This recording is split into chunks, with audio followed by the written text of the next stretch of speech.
Banyak orang pada saat-saat seperti sekarang ini sulit untuk bisa terbebas dari masa lalu. Itu disebut dengan efek trauma pada tubuh.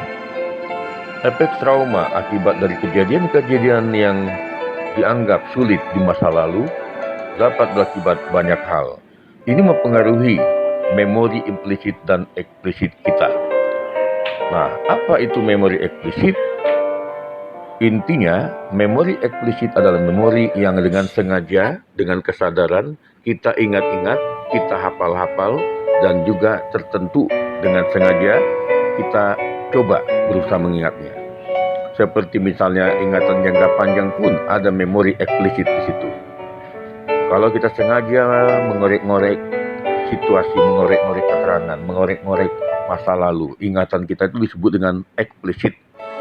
Termasuk di dalam semantik, kebahasaan, ya, dan juga pada saat kita misalnya mengingat kenangan dalam hidup, ada itu disebut eksplisit.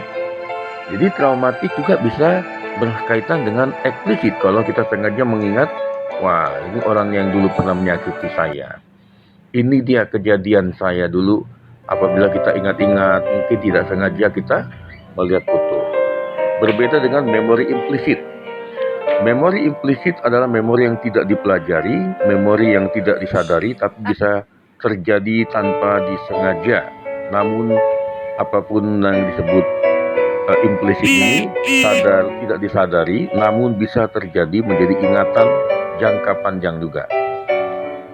Memori eksplisit inilah berbeda dengan implisit. Kalau memori eksplisit gampang lupa atau memudar apabila kita sudah tidak menghafal lagi pelajaran misalnya ya. Pada saat menjelang ujian, siswa biasa belajar dengan sungguh-sungguh, itu namanya belajar menghafal dengan eksplisit. Sedangkan kalau yang implisit adalah waktu-waktu dia ingat pelajaran yang pernah ya tersimpan di dalam memorinya tanpa disadari, tanpa karena hafalan. Suasana hati menentukan kita untuk bisa mengalami eksplisit dan implisit ini. Kalau kita mengandalkan memori implisit, ya tentu saja bisa terjadi seperti tidak sengaja kita terbiasa melakukan pekerjaan yang tidak kita hafal, namun kita langsung bisa cakap seperti memasak.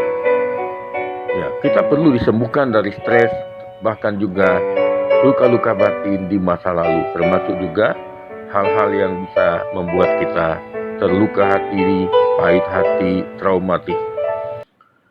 Jiwa kita bisa runtuh, bisa terluka, dan bisa hancur. Namun kita perlu meminta kepada Tuhan yang sanggup melukiskan di hidup kita kebaikan yang benar.